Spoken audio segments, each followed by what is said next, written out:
the United States of America. Why are you hurting people? If you want to go kill and hurt people, go to Iraq. Why y'all doing this to people? Y'all walk around in riot gear like this is a war. I saw them beating people, people that had nothing to do with anything, just grabbing people out the crowd. There's no honor in that.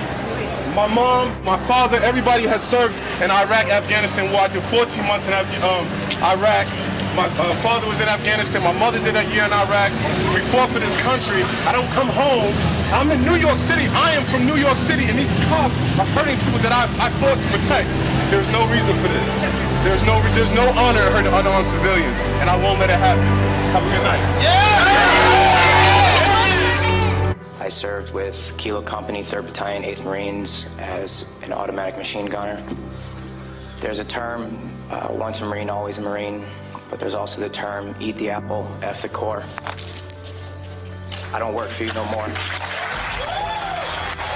What sort of training did you have as a Marine? I mean, were you given cultural awareness? This Republican-Democrat thing, all the world is a stage. Obama is a puppet. He reads the script, he's a teleprompter reader, that's his official job, he doesn't make any decisions. Strings? The powers that be that have the majority of power in this world are those that control the financial system. The financial crisis engineered by these same criminals who are the ultimate fraudsters of the world. The Federal Reserve, the European Central Bank, those are the real string pullers, that's real power. War is out of control, and those who are destroying this world by fraud and deception is what's out of control. 9/11 was the false flag operation used to justify the invasion of Afghanistan. It is the ultimate deception, and it's done for a full spectrum dominance agenda, which is part of controlling this world by deception. And unless we as people stand up to these treasonous traitors and all of those people carrying out this stuff and the colluders, including the mass media and the politicians, we are going to continue to get this kind of deception. The individual is handicapped by coming face to face with a conspiracy so monstrous that he cannot believe it even exists. And that's the problem we have today. This conspiracy is so monstrous, so demonic, that we tell people about it and they say, you're crazy, this is America, it can't happen here. We have all the evidence needed to prove to anybody, if they'll just look at the evidence, that 9/11 was an inside job.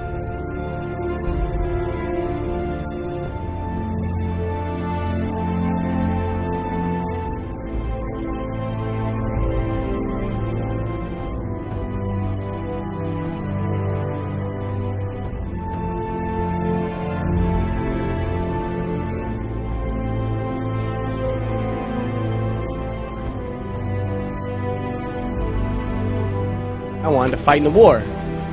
I joined up, month out of training, I arrived in Baghdad, Iraq. We believed 9/11 was a lie. This is in 2004. Every soldier served believed 9/11 was a lie. We thought the people would expose the lie, know the war's a lie, and bring us home. I'm outraged at what is going on. Again, they're using this idea of patriotism and honor. That's bullshit. This war is not about honor. This war is about profiteering. This war is about money. We're nothing but pawns being used for their political agendas. We need to wake up, and these politicians need to stop playing with the citizens' emotions and trying to give them this emotional high and patriotism. Let's speak reality. We need to wake up America. What you see with people is that they're desperate to hear what they want to hear. For people to say, oh no, these conspiracy theorists, they're all crazy, you know, they're all paranoid. It's not really going on. It's ridiculous. And this is done to protect you. This is done for you. You know, we're the government. This is why we're doing it. You know, watch the telly. There's a game on in a minute, and you'll be fine. And we're just going to build another concentration camp, okay? See you later. Take you to the FEMA camps being built by Halliburton right now to house 50 million Americans. They're building enough concentration camps in America. If we don't act now, we're going to lose all our rights. And I served my country. I got an honorable discharge from the Army. And I swore an oath to protect the country from all enemies, foreign, domestic. Now, these people that are operating in our government right now are criminals. Whatever you hear on TV isn't what the reality is. You are losing your rights as we speak. You got H.R. 2749, which is a Food Safety Act. and this affects the entire country. They can stop all forms of transportation in and out of the state. They can destroy vehicles. They can declare martial law, and they can shut restaurants down. They can shut down supermarkets. And that's why they put all these hot button issues out there to distract people, so they argue amongst themselves, like race and abortion and terrorism and healthcare and God only knows what else. They got you all distracted, arguing amongst each other while they're all fucking robbing us. And people don't know. I talked to people today, they didn't even know what martial law was. They're like, what's that?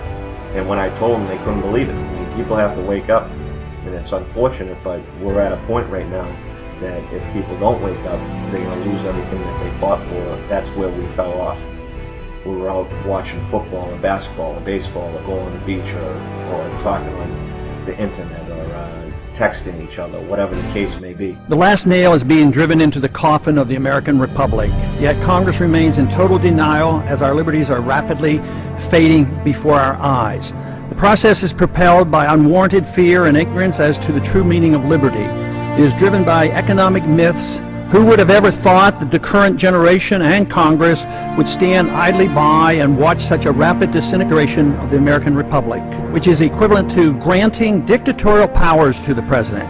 Our presidents can now, on their own, order assassinations, including American citizens, enforce indefinite imprisonments without due process, treat all Americans as suspected terrorists. It appears that the fate of the American Republic is now sealed. Every time our country stands in the path of danger, an instinct seems to summon her finest first. It's always the patriots who first hear the call. When loss of liberty is looming, as it is now, the siren sounds first. When ordinary hands can possess such an extraordinary instrument, that symbolizes the full measure of human dignity and liberty. That's why those 5 words issue an irresistible call to us all. So as we set out this year to defeat the divisive forces that would take freedom away, I want to say those fighting words for everyone within the sound of my voice to hear and to heed. From my cold, dead hands,